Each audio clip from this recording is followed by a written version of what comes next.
adalah Guru Besar Transportasi dari Institut Teknologi Bandung, Pak Profesor Insinyur Harun Al-Rashid, MSc PhD.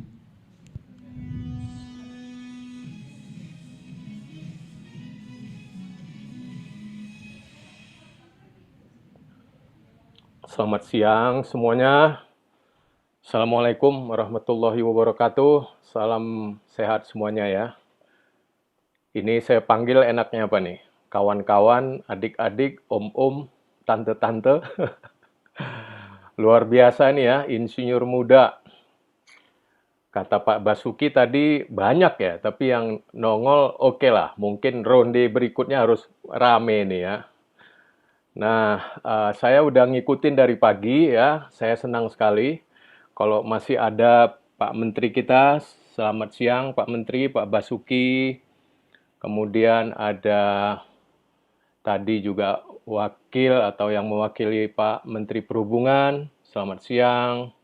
Kemudian komrade-komrade PII kita, bos-bos nih, Heru, Pak Heru, sahabat kami, kemudian Pak Danis, sahabat kami, kemudian kawan-kawan muda nih yang di-lead oleh Ketua FIM ya, Haudi Ramdayuza serta jajarannya.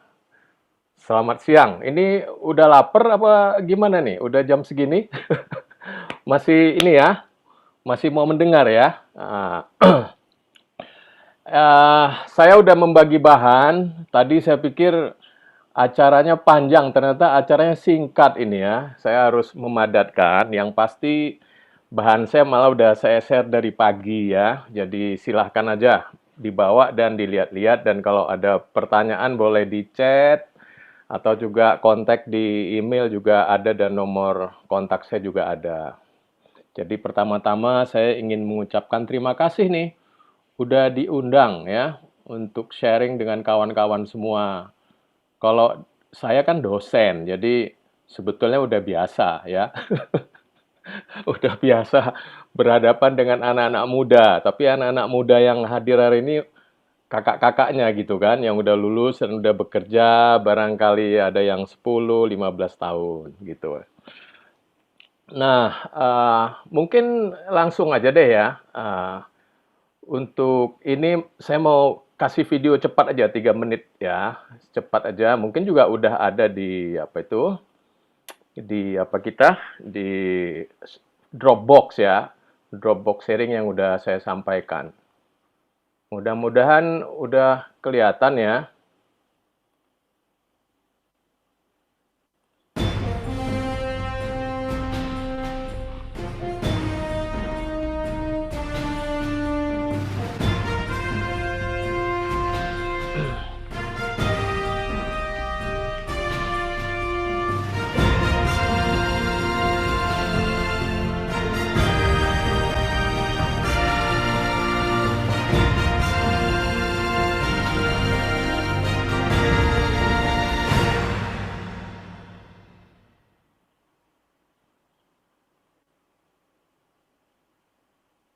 Ya, itu tadi sekilas yang setahun ini mungkin tahun depan akan kita lanjutkan. Mudah-mudahan kawan-kawan anak-anak muda bisa gabung juga.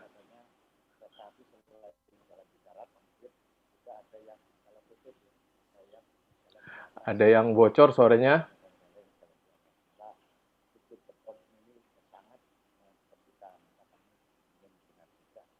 Pendapatnya dari aspek teknik Pak Herman dan Prof.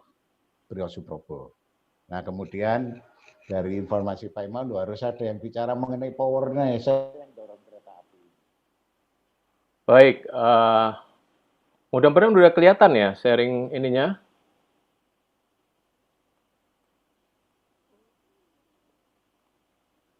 Udah kelihatan ininya? Coba. Sudah Pak, sudah Udah ya, masuk. baik. Ya. Saya slideshow ya. Tadi udah disampaikan oleh Pak Basuki juga. Ini hari ini khususnya kemarin ya, jadi hari yang sangat bersejarah ya buat KPU-an lah, PUPR ya. Saya mau nanya nih, iseng nih, ini ada 3 gambar ya, pastinya tahu lah ya. Yang paling kanan itu gedung ya, dulu gedung PUPR di sana, makanya ceritanya panjang, silakan di Google aja, itu ada 7 orang ya. Makanya mereka sering menggunakan kata kunci Sabta Taruna ya. Waktu itu yang menyelamatkan atau mengamankan gedung ya, gedung sate itu. Itu udah berarti seumur kita merdeka ya, 76. Berarti PUPR sekarang berulang tahun yang ke-76. Gambar yang di bawah mestinya kawan-kawan tahu juga ya. Itu kerja paksa ya membangun jalan Anyer Panarukan. Kira-kira 1000 kilometer dan cikal bakal daripada Pantura kita ya. Jadi motif dulu dibangun terutama ya untuk mempercepat logistik. Plus tentunya untuk juga logistik militer ya. Bukan hanya barang ataupun dulu kita tentunya semua yang dibangun Belanda kebanyakan itu adalah untuk logistik barang ya, untuk mengekstrak ekstrak hasil bumi kita biar cepat ya diekspor. Tapi di kota-kota juga dibangun beberapa rel, termasuk di Jakarta. Tadi Pak Agung sudah memompa semangat kalian ya, tadi Pak Agung. Mudah-mudahan udah terpompa. Dulu tram ya, tram ada di Surabaya, di Jakarta. Jadi Jakarta udah punya tram, bahkan MRT udah punya kita ya. Itu KRL itu MRT pertama di Asia Tenggara. Sekarang juga beroperasi 160 kilometer. Siapa bilang kita belum punya MRT? Kita udah punya MRT komuter. Udah lama dan sekarang ngangkut kalau nggak COVID udah 1 juta. Mirip-mirip dengan BRT juga ya. Jadi daya angkutnya juga sekarang udah sama dengan BRT. Nah, semangatnya dulu membangun itu dulu swasta. Jadi swasta yang turun membangun dulu. Nah, setelah Belanda pulang atau angkat kaki, semuanya dinasionalisasi ya. Jadi bayangin tuh ya, kereta api dulu langsung menteri kereta api ada, di rut kereta api ya sama gitu ya. Dulu namanya apa ya? Jawatan, berubah-ubah, restructuring sampai sekarang PTKA ya. Jalan. Nah, jalan ini unik ya, walaupun sama-sama barang publik gitu ya. Ini di bawah PU, bahkan ada jalan tol juga di bawah PU. Nah, ini saya membaca KAK ya, KAK yang disampaikan panitia, saya diharapkan fokus untuk ke PUPR-an gitu ya, ke PUPR-an. Feeling saya seperti itu gitu. Jadi memang saya menyiapkan banyak ini tentang ke PUPR-an, terutama ya infrastruktur PUPR ya, itu biasa disingkat dengan ABC ya, Air, Bina Marga, Cipta Karya. Ada 2 lagi sekarang Direktorat Jenderalnya, yakni Bina Konstruksi sama Pembiayaan. Jadi terakhir-terakhir ini kita sering diskusi tentang pendanaan dan pembiayaan yang melibatkan swasta. Padahal dulu membangun kereta api umumnya swasta. Jalan memang enggak ya, publik. Jadi ada yang monopoli lah, natural monopoli. Begitu pula angkutan umum, apalagi dam, bendungan, tadi perumahan, kantor-kantor, sekolahan, itu semuanya kita sebut dengan public goods ya. Ini kalau teman-teman tertarik, saya juga di samping dosen ya,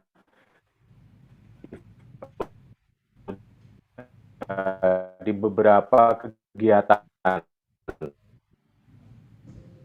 ya, lintas fakultas itu ada namanya National Center for Sustainable Transport Technology. Silahkan aja dilihat, di sana kita udah mulai TikTok tuh, tadi yang disebut kolaborasi ya. Sekarang kita juga lagi membantu pemerintah menyiapkan smart transport di IKN misalnya, konsep-konsep masa depan ya. Kemudian di LPIK ya, kemudian di civil society yang lain, di asosiasi saya juga terlibat dengan kawan-kawan itu sering diskusi di infrastruktur partnership and knowledge center.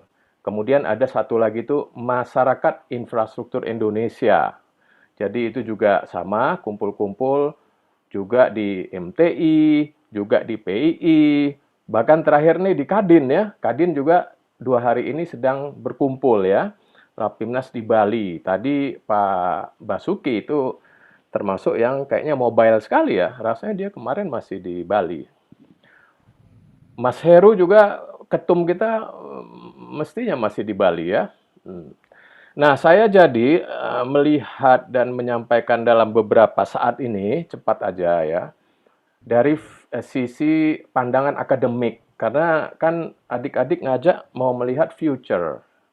Nah, future ini udah ada kerangkanya kita. Udah disebutkan di TOR itu 2045 Indonesia Emas.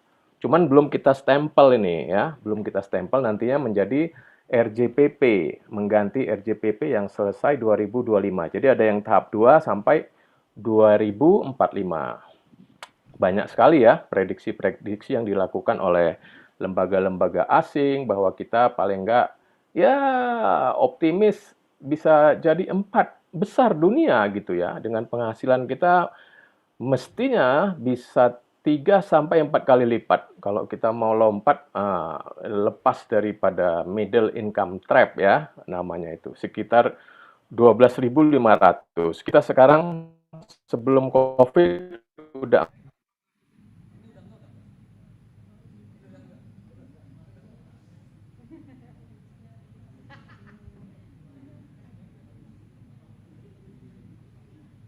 itu saya kuliah namanya sitkom, tapi diselipin di tengah itu ada LA ya. Jadi ada sitlakom. Nah, saya dengan Mas Agung tadi, Pak Agung yang udah memompa kalian pagi tadi, itu beda berapa tahun ya? Saya 79, beliau 98. Berarti 19 tahun ya. Jadi 19 tahun beda. Saya pertama kali jadi insinyur itu langsung dulu ke Kalimantan Timur. Kalau ada orang Kalimantan di sini, Tanjung Redep Talisayan itu udah nyambung termasuk jembatannya ya. Nah, dulu banyak proyek-proyek transmigrasi. Kami sebagai insinyur muda dulu, wah, ke tempat-tempat itu ya, ke hutan, babat hutan jadi rembo ya. Untuk merintis desain jalan, membawa pasukan ya, surveyor, kita patok tanda-tandanya, begitu stationing untuk persiapan pembangunan jalan-jalan cikal, jalan-jalan transmigrasi, dan sekarang udah jadi jalan-jalan besar tentunya, termasuk jembatan Tanjung Redep Talisayan. Begitu pula di pulau-pulau lain ya, di Sumatera dan lain-lain. Nah, itu pengalaman insinyur muda saya waktu itu. Setelah itu karena di kampus, tentunya saya sekolah gitu ya. Nah, teman-teman saya seperti Pak Danis, lumayan dulu ya. Lumayan banyak seangkatan saya yang masuk PUPR. Dan terakhir kita juga selalu lah ya, namanya teman sesama insinyur kan. Namun diskusi-diskusi tentang mengapa, bagaimana, kemana, itu kelihatannya kita sesama teman ya, karena satu di PU, kadang satu di kampus. Nah, ini kita nggak bisa dialog agak ini gitu ya, agak apa terbuka begitu. Saya nggak mengerti apakah ini persoalan yang memang PUPR ini kan sudah lama ya, sudah lama sekali PUPR ini, ABC ini udah lama. Namun terakhir-terakhir juga saya melihat dari kampus semakin resentralisasi kegiatannya. Tadi Pak Agung mengajak kita ke depan itu memang hubungan antara public goods ya dengan user itu harus semakin dekat. Jadi antara negara, pasar ini semakin harus dekat, memang sudah dekat sekarang, tapi akuntabilitas ya, ya yang saya maksud adalah korporatisasi public goods ini nggak bisa ditolak gitu. Memang gejala alam ya di mana-mana begitu. Walaupun tetap pemiliknya adalah pemerintah. Mungkin tadi Pak Agung sebut PT Transjakarta mengurusin angkutan umum. Itu BUMD. Semangatnya korporatisasi. Kereta api juga. Jalan tol udah pasti. Nah, saya bertanya-tanya kenapa jalan raya nasional kita tidak dikorporatisasi gitu. Biar dia lebih lincah. Jadi dipisah antara pembuat kebijakan dengan pelaksanaan. Seperti juga yang dilakukan di negara tetangga kita. Di Malaysia, di Thailand, apalagi di Eropa. Di Eropa, di Inggris misalnya, itu malah rel dan jalan itu regulatornya satu. Dirjennya, kalau regulator itu dirjen ya. Dirjen ke atas. Itu satu. Rel dan jalan, termasuk jalan highway-nya, jalan tol. Ya, di sana nggak bayar jalan tol ya di Inggris. Kita pakai shadow toll. Itu satu regulatornya. Pelaksanaannya itu ada namanya agent, highway agency. Itu korporatisasi, walaupun not for profit. Jadi dipisah tanggung jawabnya. Nah, saya dalam waktu yang singkat ini ingin mengusulkan ke depan, kapan itu kita bisa lakukan?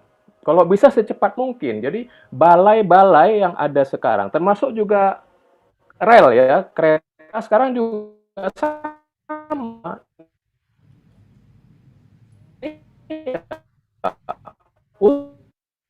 Itu namanya BE.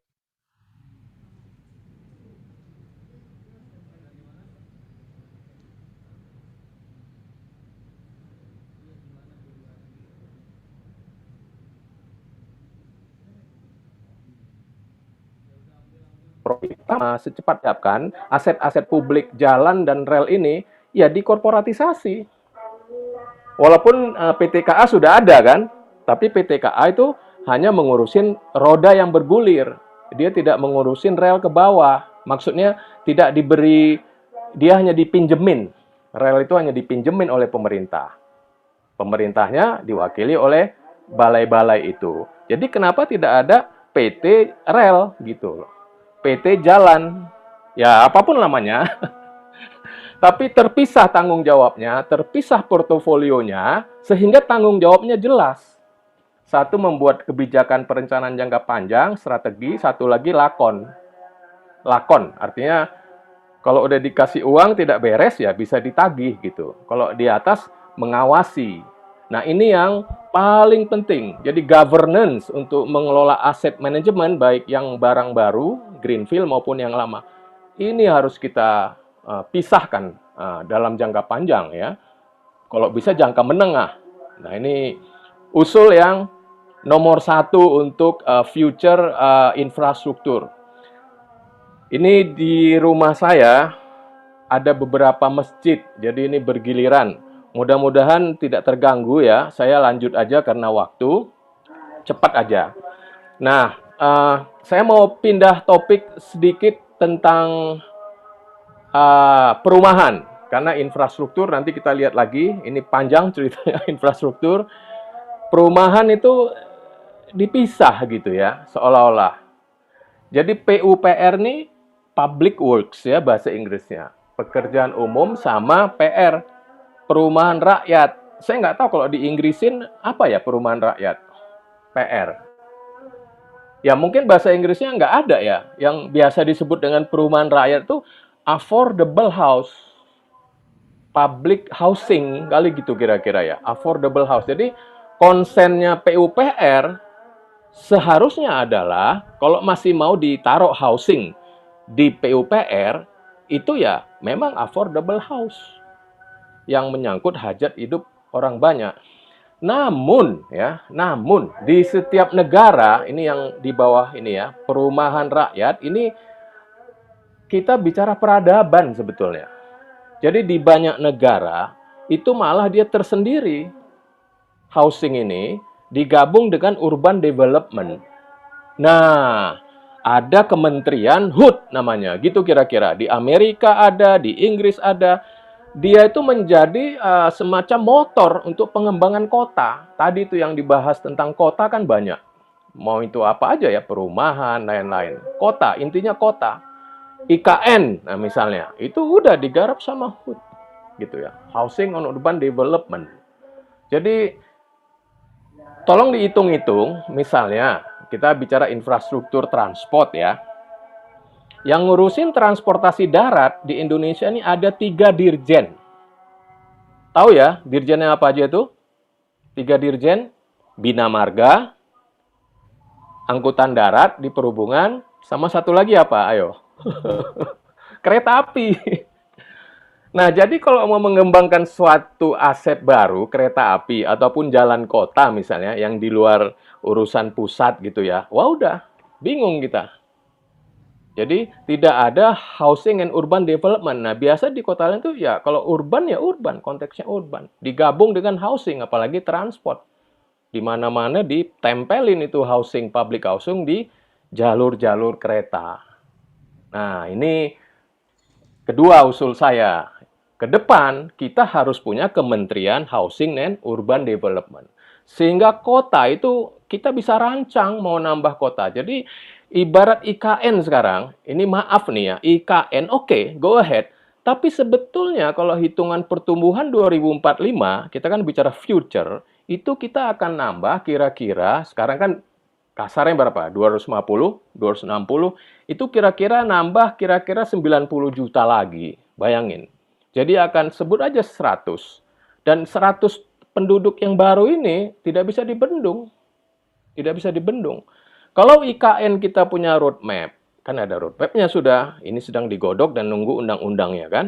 Ini 2024 targetnya itu hanya 40.000 ASN, pegawai negeri, 40.000. Nanti 2035 kalau saya nggak salah itu angkanya 1,8 juta. Jadi kita bicara ultimate genepin aja. IKN ini 2 juta, titiknya memang di Kalimantan gitu ya. Tapi angka 2 juta dengan gelembungnya penduduk 2045, karena IKN kan nggak bicara 5 tahun, mungkin bicara 15 tahun, 20 tahun, nggak mungkin membalik telapak kanan ya, mengembangkan IKN. Sebetulnya kita butuh sekali namanya new town, beberapa new town lagi.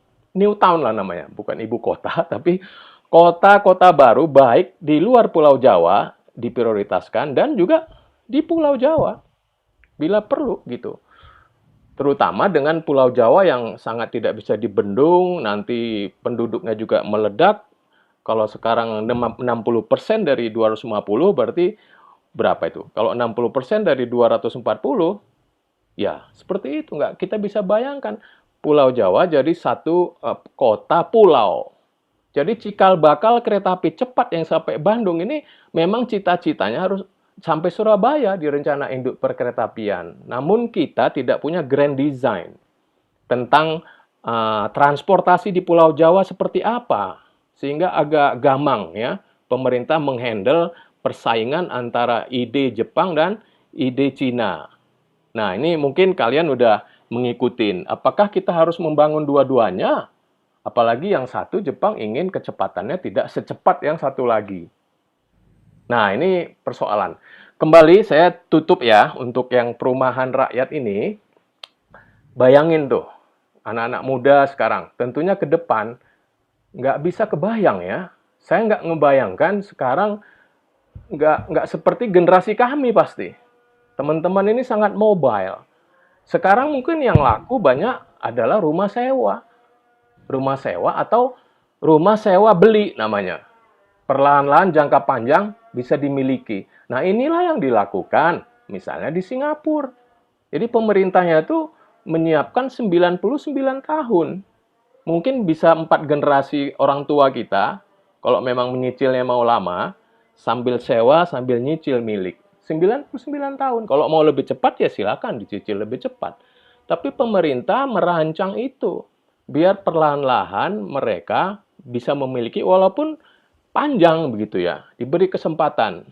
Bayangin, secara realistik sekarang kan tanah-tanah mahal. Ya, saya nggak ngebayangin generasi sekarang juga kan tidak butuh, mungkin sebagian juga tidak bermimpi mau punya tanah di tengah kota gitu karena udah tidak terjangkau. Ya. Mungkin ya high rise building yang namanya rumah susun atau apartemen gitu ya, atau juga di pinggir sekalian yang lebih murah gitu kan.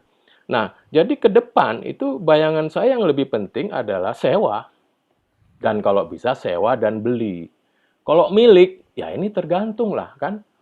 tergantung kantong kan gitu. Nyicil kan ada syarat-syaratnya di perbankan. Apalagi bagi masyarakat berpenghasilan rendah, apalagi bagi mereka yang pendapatannya tidak tetap. Jadi urusan perumahan rakyat ini masih jadi PR besar.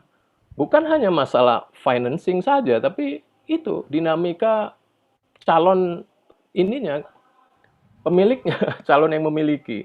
Nah, dalam konteks infrastruktur, memang kebanyakan ini mahal, ya. Selain masalah perumahan kan, ini kita sebut dengan high fix, ya, initial cost, lampi, sang, ya, recovery cost. Ini jadi pertanyaan gitu, apakah harus balik? Nah, itu yang kita lihat nanti di belakang ya. Kemudian pemeliharaan OPEX ya, variable cost-nya. Kalau jalan raya itu biasa 30 tahun, 35 tahun, itu bisa totalnya bisa 2 sampai 4 kali capex.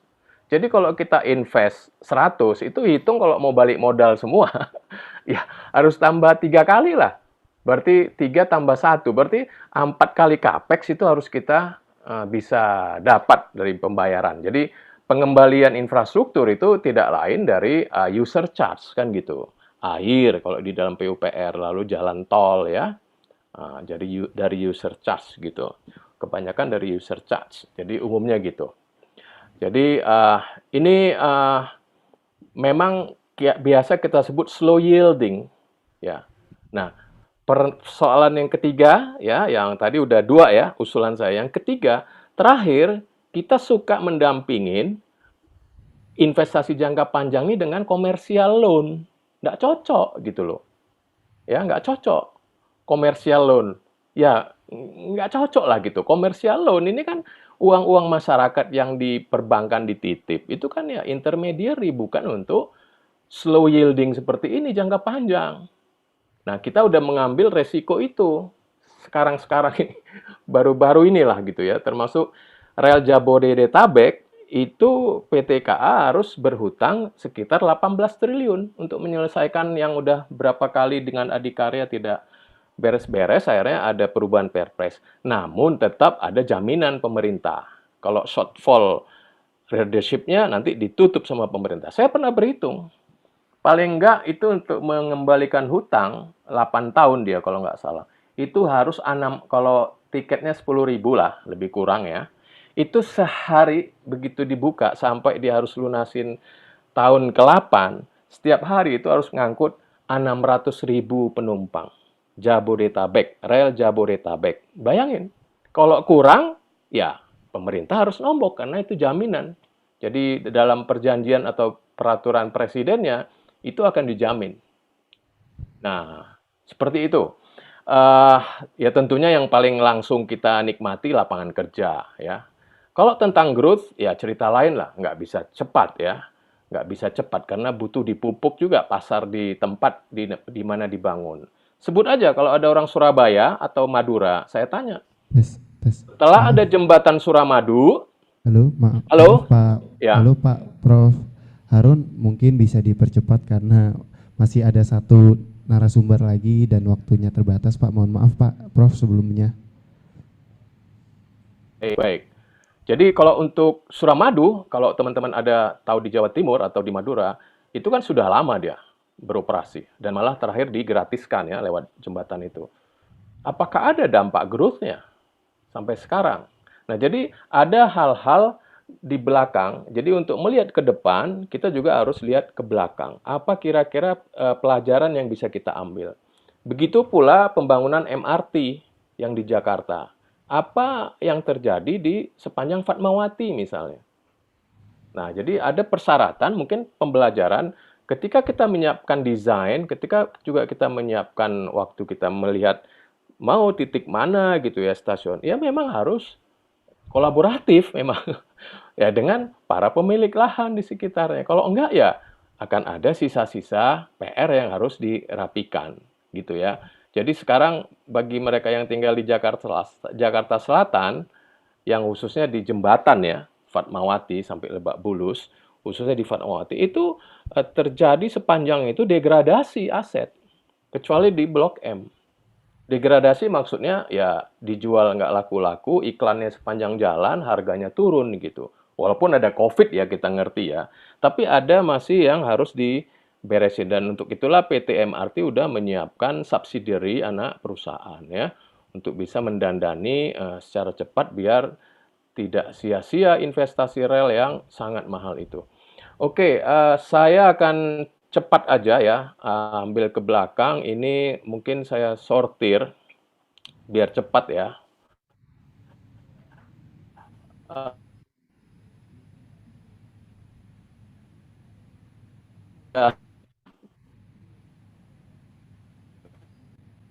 Jadi sekarang ini kira-kira gambarannya. Jadi saya sekalian mengundang bagi kawan-kawan muda nih, insinyur muda, PII juga udah gabung, MTI, HPJI gitu ya, untuk menyiapkan tadi Grand Design Infrastruktur 2050 kita sebut gitu. Ya, yang idenya adalah ya melihat tadi udah kita sebut beberapa persoalan persoalan penting ya yang kita sebut tadi adalah apa tadi paling nggak ada tiga ya yang paling menentukan nanti adalah tata kelola ya governance. Jadi governance ini antara pasar dan negara. Nah ini nanti terakhir ya mungkin 1 menit terakhir ini langsung saya tutup. Ini harus aturan main bolanya, rule of the game-nya itu harus jelas gitu. Jadi rule of governance ini sebetulnya kayak aturan permainan, ya, kayak main bola gitu kita. Ada lapangannya jelas, batas gawang di mana, handsball gimana, aneh-aneh semprit gitu ya. Kemudian ada masalah karbon, low carbon, tentunya transformasi digital. Jadi game changer yang paling utama sepakat dari tadi udah disampaikan oleh kawan-kawan pembicara juga adalah ya ini gitu karbon dan transformasi digital. Tapi saya nambahkan satu lagi yakni tentang governance. Jadi paling enggak kalau misalnya kita ambil saja dua ya, dua game changer. Ini langsung saya ke belakang ini, biar saya tutup aja. Ya, ini silakan kan bahannya. Sebetulnya saya mau, kalau masih ada Pak Basuki, saya mau sampaikan bahan Pak Basuki itu ada, saya taruh di Dropbox. Silakan kalian lihat. Jadi sebetulnya ini banyak masukan buat PUPR jadi bahan saya. Jadi yang pertama tentunya saya melihat di PUPR ini tadi masalah aset ini harus dikorporatisasi termasuk juga dana preservasi jalan misalnya yang sementara juga udah berumur 15 tahun belum ada nasibnya. Karena jalan kita masih banyak berlobang dan kita memang perlu uang tambahan, nggak mungkin. Karena usulan-usulan PUPR biasa juga tidak bisa dipenuhi ya pendanaannya karena mahal gitu. Paling dipenuhi 65 sampai mungkin 70% oleh APBN. Walaupun sekarang angkanya setahun udah cukup besar ya, 130 triliun. Tapi itu kurang banyak begitu. Apalagi untuk mengurusin. Kita langsung aja. Jadi saya udah menyiapkan grand design infrastruktur ini ya. Jadi saya tutup aja. Ini silahkan nih banyak isu financing yang semestinya bisa kita bahas juga untuk anak-anak muda nih penting ya. Terutama juga dengan persaingan antara China dan Rusia. Kalau di kita Korea, Jepang dan Cina begitu ya. Kemudian masalah kelembagaan ya, masalah KPBU yang udah berumur 25 tahun ya, kita belum banyak closing. Ini bagaimana bisa fokus biar bisa langsung di bawah presiden ya yang mengurusi KPBU ini jangan ad hoc lagi gitu karena lebih besar targetnya nggak bisa seperti ngurusin APBN karena lebih besar kebutuhan untuk melibatkan swasta. Jadi sebagai penutup saya akan sampaikan ini nih jadinya ya.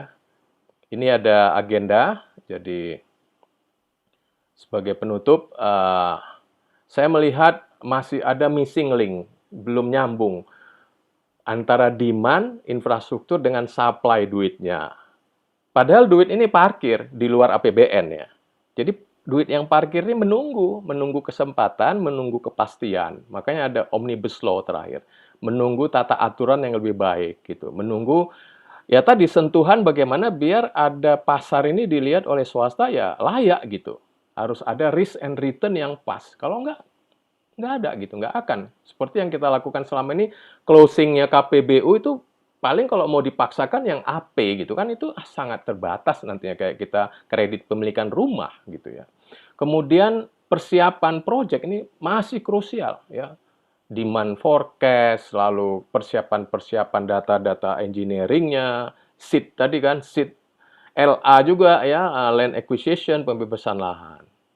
Political and public support sudah ada ya, sudah ada. Kita berharap ada kelanjutan ya, jangan terputus ini karena ada pergantian presiden 2024, kita harus mendapat kepastian dari sekarang jangan sampai terputus seperti yang dulu kita mendengar ada MP3EI kan, yang diolah kan nggak ada yang lain, kawasan ekonomi khusus sama connectivity. Tapi terakhir-terakhir ini nggak pernah disebut ya MP3EI, namun yang dikerjain ya itu-itu saja. Bahkan jembatan Selat Sunda, sekarang ada IKN. Nah IKN ini betul-betul jangan menjadi tidak pasti bila ada pergantian presiden. Sehingga memang Grand Design 2050 ini harus, semacam GBHN-nya infrastruktur ini harus. Jadi siapapun presiden yang melanjut, itu harus. Jadi diskresi presiden ini harus kita batasi, tidak boleh terlalu banyak dia bisa membuat sesuatu yang baru, harus dibatasi. Kalau enggak, kita tidak pasti sampai ke tujuan. Jadi ini masalah undang-undang dan masalah undang-undang dasar institusi presiden.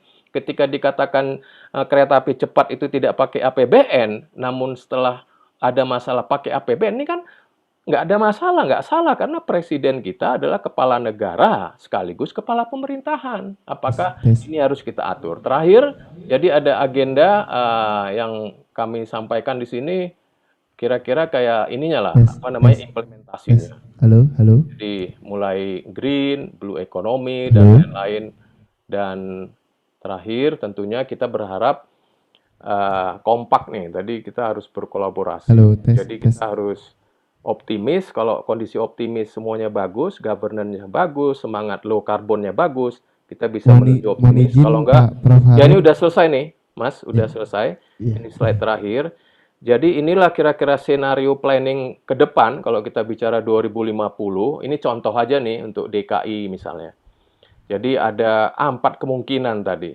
Dan situasi yang paling bagus itu ya kompak ini antara governance dan policy karbon dan digitalisasinya main gitu loh. Di kondisi ini kita optimis bisa mencapai target-target 3 kali lipat pendapatan. Kalau dua-duanya nggak jalan, kita bisa ke merah, kanan bawah, malah petaka, nggak ngejar gitu.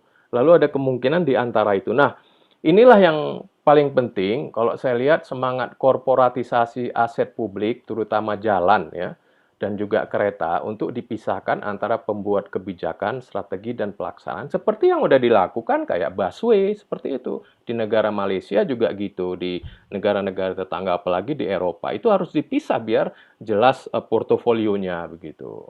Barangkali itu yang bisa saya share, silakan dibaca yang di tengah-tengah, kita nggak ada waktu ya, untuk mengelaborate terutama masalah finance, project finance yang masih kita belum ketemu obat mujarabnya karena nggak gampang.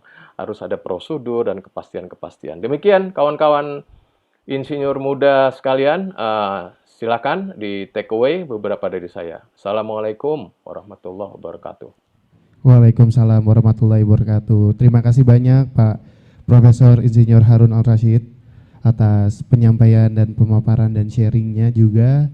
Sharing ideasnya. Mohon maaf Pak sebelumnya kita karena keterbatasan waktu, jadi kita harus segera melanjuti ke narasumber berikutnya. Oke, sekarang kita masuk ke narasumber berikutnya, yaitu ada Pak Muhammad Arif Faisal,